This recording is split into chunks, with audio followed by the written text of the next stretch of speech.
What is up, everybody? Solomon here. I hope you guys are all having a great Wednesday. Wherever you happen to be in the world, if you see any scam ads on this video, please do not participate in those. Quite a bit of news coming out today. I generally don't get into the conspiracy-based stuff, but I was sent this by multiple people today. This is just in. Vatican enters into global alliance with Rothschilds, Rockefellers, and Ford Foundation, MasterCard, Bank of America, and others through the new Council for Inclusive Capitalism to create a more inclusive, sustainable, and trusted economic system. This goes in tandem very much so with what we've been seeing across the board for probably the past 6 or 8 months about this Great Reset initiative through the World Economic Forum. Bank for International Settlements has recognized it, Bank of England, International Monetary Fund, etc., etc. We could see verbiage like Build Back Better. We see verbiage like green finance, digital initiatives, digitization, and it's all going towards the same place, regardless of if you think, from a conspiracy base, if you think this is a negative thing, think it's a positive thing. I will say that blockchain and digital assets, although the utility is fantastic, and I believe the digital assets are going to make a lot of people quite a lot of money, I think that once it's controlled, which it probably already mostly is on a higher level, by these government entities and these high level entities even above the government, it's probably going to be all about control in the end. So I'll play this video for you in a second, but first I wanted to rush through some of the news today because there was a decent amount. This is Ripple-backed Bitcoin and crypto exchange Bitso. Now, if you're not aware, Bitso utilizes, or at least this past year, we saw that Bitso utilized XRP for about 10%. Well, actually, XRP is about 10% of the Mexican remittance corridor for remittances. And, that's huge, obviously. But Bitso, basically $62 million in funding round to conquer, quote unquote, conquer Brazil. So that's big. Northern Trust, Standard Chartered to launch institutional cryptocurrency custodian. I presented upon this a little bit yesterday. The one new thing here is it's called Zodia. And, this is going to be a crypto custody solution through Standard Chartered. It's going to be rolled out, I believe, in the UK first from what I was reading. But obviously, we're going to have trading as well. Bitcoin, Ethereum, XRP, Litecoin, and Bitcoin Cash will be the cryptocurrency assets supported. We know that Standard Chartered obviously sits on the global payment steering group of Ripple. We know that Standard Chartered's access platform, Standard Chartered provides standard access into RippleNet via that platform as well. So, and proof of concepts have been done as well. European Commission taking bids for blockchain pre-commercial procurement. This is just more out of the EU. EU doubles down on commitment to investing in blockchain technology. Now, they're inviting tenders basically through this announcement today. I looked a little bit deeper into this. They're very much so tied in with Hyperledger. They're tied in with Ethereum. This probably isn't going to pull up now, which sucks. But yeah, if you want to go, you can find this. This will take you right to the European Commission's website. Here we go. Pre-commercial procurement for call for tenders launched. PCP will be carried out in cooperation with and built upon the work of the European Blockchain Partnership, this EBP initiative, which is helping to establish the European blockchain services infrastructure. Now, I believe they're have tie-ins with R3, but I definitely saw Hyperledger and Ethereum while I was looking through this today. Moving forward here. This is interesting, and I did not catch this. This is Coinman the H Barbarian, which is an awesome name. Hedera Hashgraph's Director of Product Management, Don Thibault, a Hyperledger Meetup New York City presentation. Exciting stuff in the pipeline. The slideshow indicates several Fortune 500 companies building solutions on the network, HBAR. You can watch the presentation here, but I tried clicking on it and it said that the video is private. So I'm going to try to go through this a little bit for you guys, but it's very hard to see a lot of this. We've got Tata, we've got FPOS, which is huge in Australia. Essentially, that's their ACH, their debit system in Australia. The Hedera Governing Council. We've got Wipro, Earth ID, the Chopra Foundation for Deepak Chopra. DLA Piper is a giant. DLA Piper also today put out a blockchain paper. I'm not going to present that because there's not a whole lot in there. It's just general rhetoric across the board. Avery Dennison is huge. Delta is huge. Yeah, this is an awesome slide. I'm going to try to get access to this, and if I can, I will definitely share this with you guys. You guys know how big I am on Hedera Hashgraph and HBAR. I know that the tokenomics aren't the best in some people's opinion, but I believe that the utility, the use case, the partnerships, what's going on with Hedera Hashgraph and HBAR and their parent company Swirlds is very, very big. So I always pay attention to them as well. I found a Medi government document yesterday that I sent to Crypto Eddie, and she said that's basically the Senate in Japan that mentions Hedera as well. So I think that's a private sector initiative trying to push Hashgraph. Now, I saw this today real quick. I'm trying to get through these quick so I can play this conspiracy video. This is Wedbush. Now, they're a legit advising company. Multiple Fortune 500 companies, multiple stock exchanges. This is from 2017. And we often, we know that Ripple is involved in the Mojo Loop. Coil is, and it's an interledger thing as well. Ripple helped build that solution. I've never seen a slide that directly says Microsoft is utilizing mobile payments for the unbanked via RippleNet. This is from 2017. This is an article from 2017 as well. If you're not aware, Mojo Loop is essentially trying to bank the unbanked through mobile technology like cell phones, etc. 2 billion people.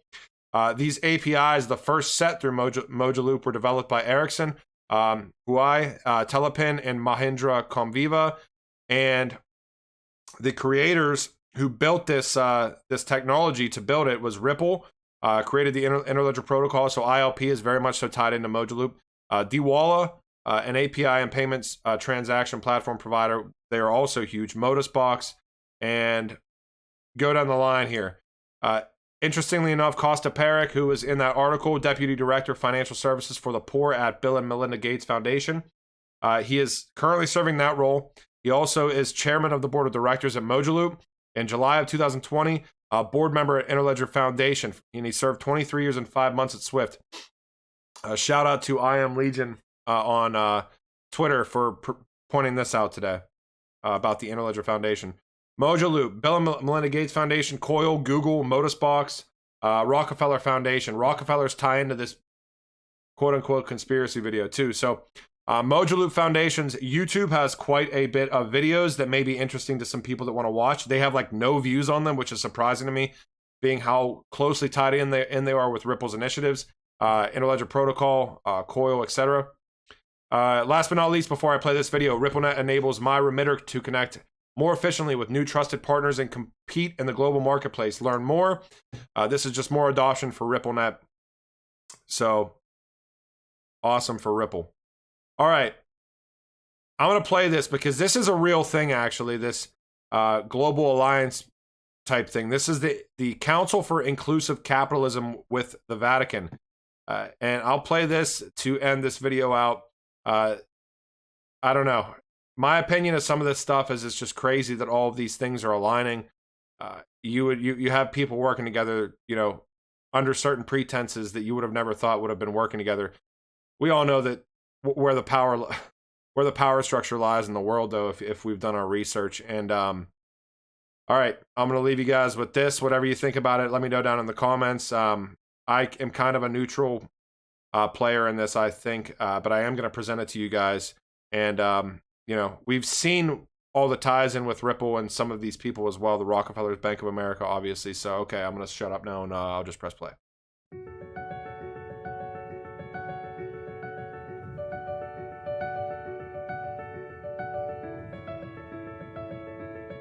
È necessario urgente un sistema economico giusto, affidabile e in grado di rispondere alle sfide più radicali che l'umanità e il pianeta si trovano ad affrontare. We are answering Pope Francis's challenge to create more inclusive economies that spread the benefits of capitalism more equitably and allow individuals to realize their full potential.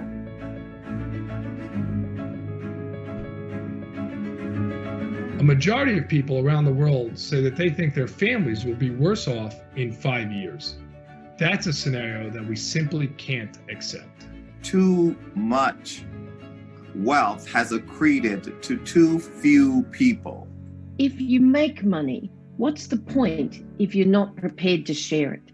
If the people who help make that wealth for you can't live with dignity. It's inclusive capitalism, though, and we have to recognize that starting from where we are to where we need to get to, we need to bring everyone along, and there will be adjustments that come with that. We do need the private sector's ingenuity, capital, technology, people, everything, their passion to come to the party. We want to operate in a sustainable way, where incentives are aligned across generations, not just across quarters, and the main actors take a long-term perspective. Aligning our innovation with the UN Sustainable Development Goals and the priorities of inclusive capitalism is both a business and sustainability imperative. Two reasons, I think, why I'd say concrete commitments to inclusive capitalism matter. I mean, the first, and not to be underestimated, really important, is they can inspire other people.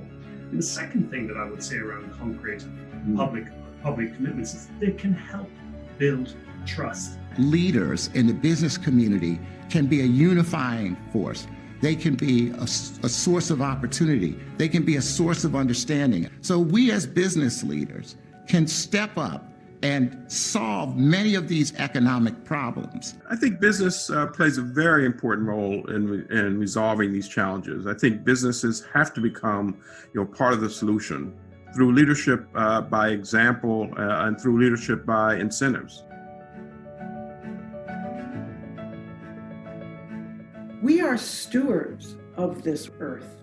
It's our duty to keep it clean and to keep it decent for future generations. I'm wanting to embark on this journey to provide the guidance and the assistance of the church's own social thought and whatever other consideration might be necessary, whether ethical or just social guidance, so that this group that has taking up such a noble task of making capitalism work for the good of humanity, achieve its goal, and land on target. So this is our vision, this is our purpose. Look, the fact that different religions need to come together on all matters is just the crying need of the times in our world. Faith cannot be used to pull us apart. Faith is meant to bring us together. And the fact that I'm a Sikh and somebody else is a different religion, to me, doesn't matter. Our work is indeed about social justice,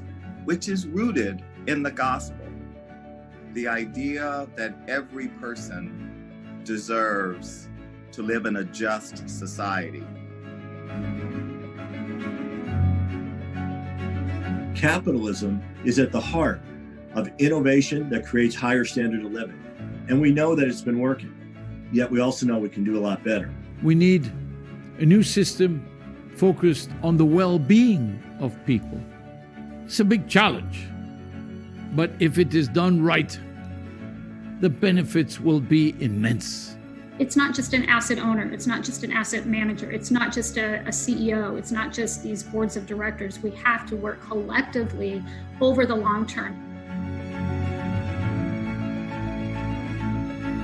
What I think capitalism has to stand for to be inclusive capitalism, how we help everybody have equal access to the opportunity, have the economic mobility. The council is a terrific body in which we can assemble a critical mass of companies to join and commit to concrete actions that not only affect and improve the communities in which we live, but affect the world community of which we're all a part of.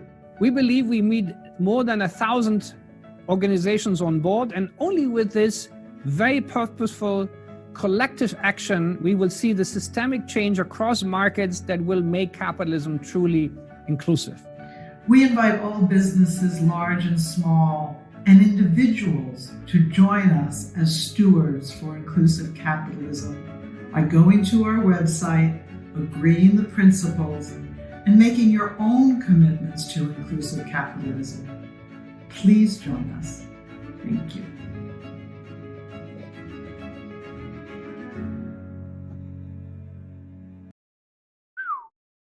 I think that's enough of that. They're very obviously trying to tie everybody into the same system, and that is where this all goes. That is good for a number of reasons, and it's potentially worrisome for a few. In my opinion, I could be completely wrong. You may not agree with me. That's fine. But you know, I'm also not going to sit here and believe that some of the most rich and powerful people on this planet have it in the best interest for everybody else. You know, if they thought that equality was that important, maybe they wouldn't be in the positions that they're in right now to tell us what initiatives we should or should not join. Just my opinion on that. You may have different opinions. I hope you guys enjoyed this video, and I will certainly present news if there is news to present tomorrow. Okay? Have a good one. Later.